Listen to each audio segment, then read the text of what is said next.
Baik, kita lanjutkan pada pertemuan part ketiga ya. Bismillahirrahmanirrahim.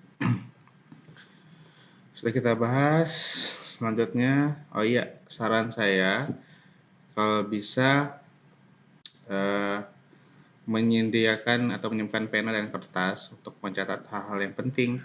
Karena dalam materi yang saya sampaikan biasanya terdapat materi-materi tambahan yang sekiranya memiliki hubungan atau relasi terhadap materi yang disampaikan. Jadi nggak hanya sekedar dari modul yang akan Bapak sampaikan atau Bapak ceritakan, tapi juga berkaitan dengan ilmu yang saya miliki, pengalaman dan lain sebagainya. Seperti itu. Oke, kita masuk ke sesi ketiga ya. Bismillahirrahmanirrahim. Nah, teori untuk alasan penggabungan usaha ada beberapa. Bisa dilihat dalam modul yang telah Bapak kirimkan atau siapkan dalam bentuk e-book. Ada manfaat biaya, kemudian risiko lebih rendah, penundaan operasi lebih sedikit. Kemarin ketika penugasan objektif yang di Google Form, beberapa mahasiswa jawab keliru terkait soal yang diberikan, bahwa jawaban yang benar atau lebih tepat adalah fewer operating delays yang kemarin yang Bapak kasih contoh. Kemudian mencegah pengambil alihan dan akuisisi harta tidak berwujud.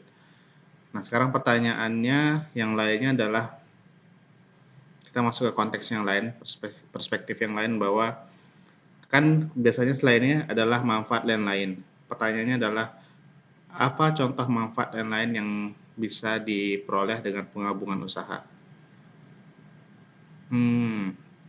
Apakah ada yang ingin coba? Wah, ini soalnya komunikasi satu arah ya, nggak bisa saya tanyakan langsung.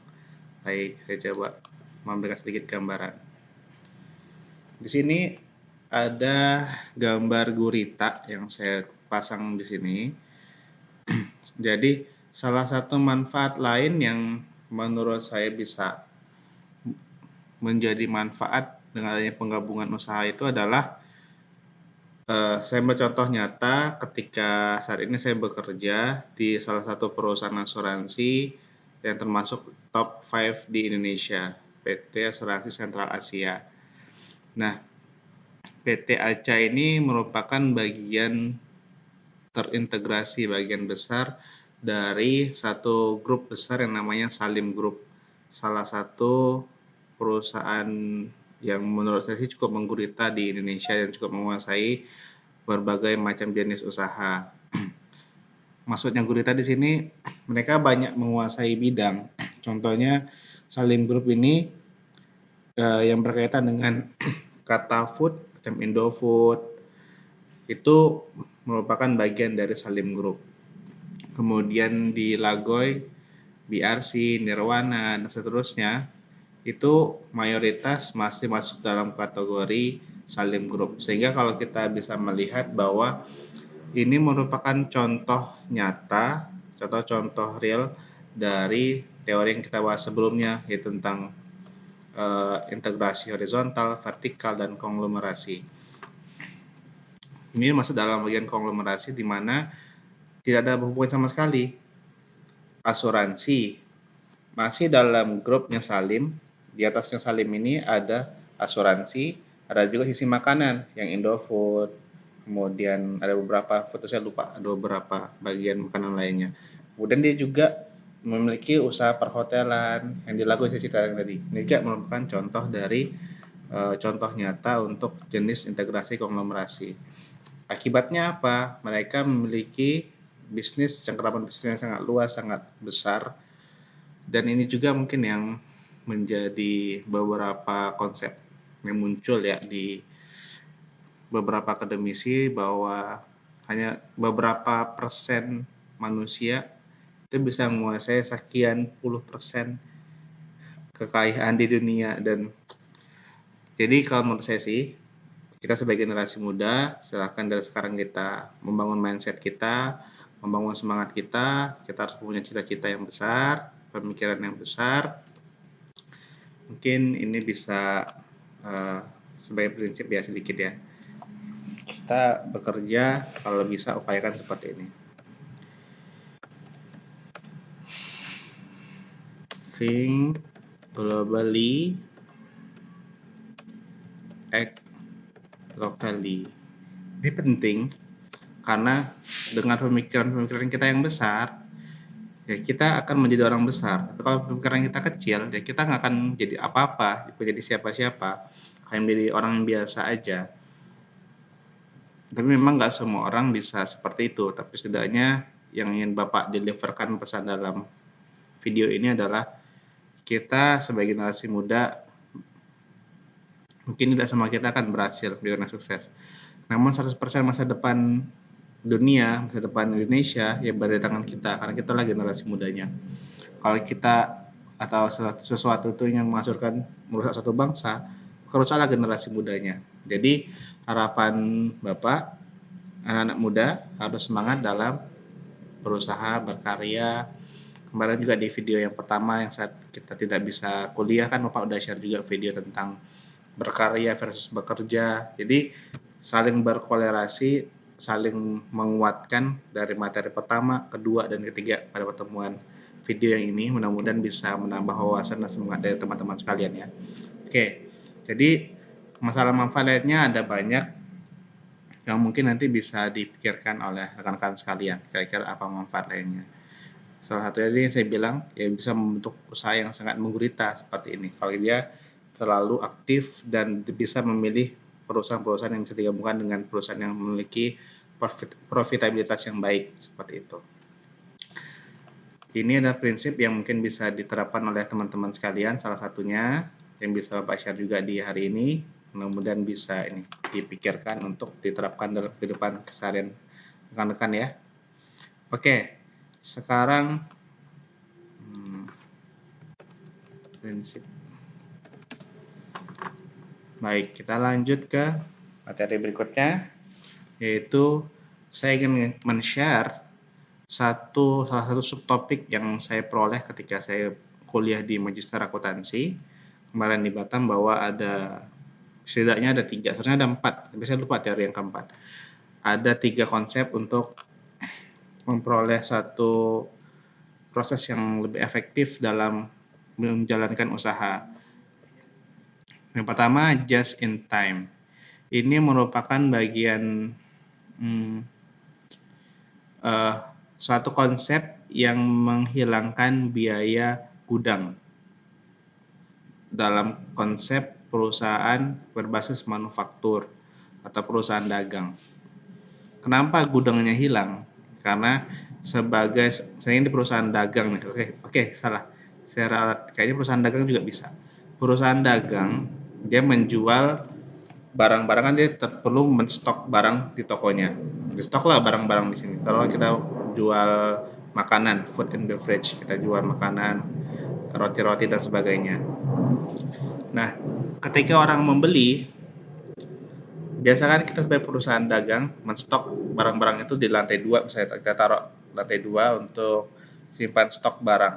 Tapi dengan konsep just in time ini, seorang pembeli, consumer, tidak perlu lagi menstok barang tersebut di gudang yang saya miliki, tapi saya cukup menghubungi supplier atau yang memang produsen stok barang tersebut. Nanti ketika ada yang memesan, saya memerlukan, maka saya tinggal pesan, tolong antarkan barang ini, spesifikasinya ini, jumlahnya sekian, harga sekian, dianterin.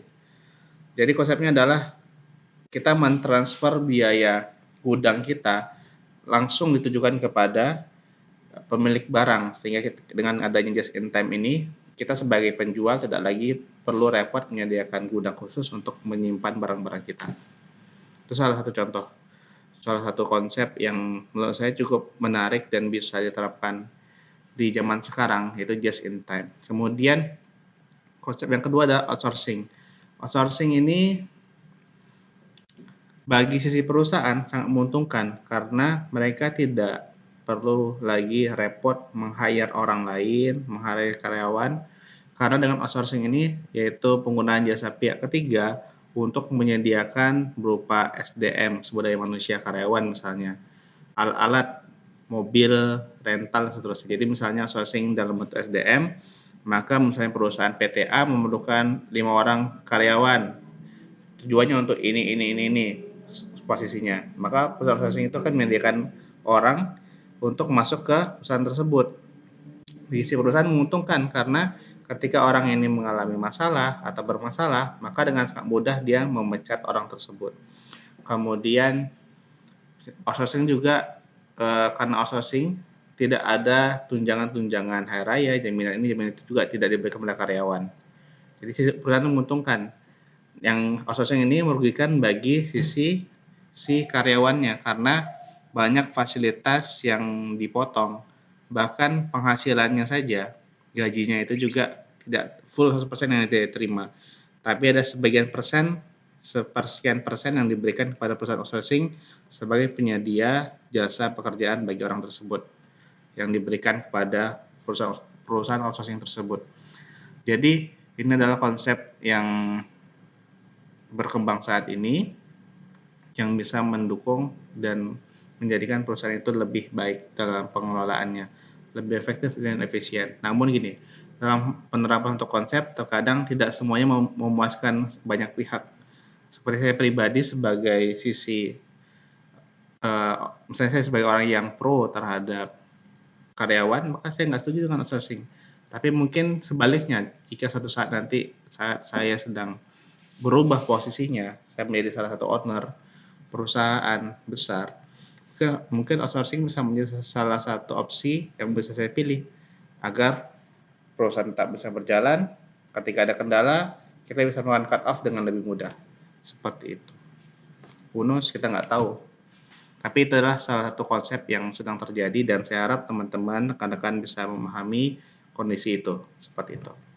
Kemudian Kaizen Theory. Kaizen Theory ini merupakan satu ilmu yang dikembangkan di Jepang di awalnya, diterapkan di perusahaan Toyota, dealer mobil. Jadi dulunya ketika orang di toko part itu kan ingin melakukan perbaikan mobil, maka mereka memerlukan waktu lebih untuk proses mencari kunci pas. Ada baut ini ukuran 14 nih, mana kuncinya? Cari lama ketemu baru pakai. Ternyata ada kunci pas lagi yang nomor 16. Cari lagi lama ketemu baru digunakan.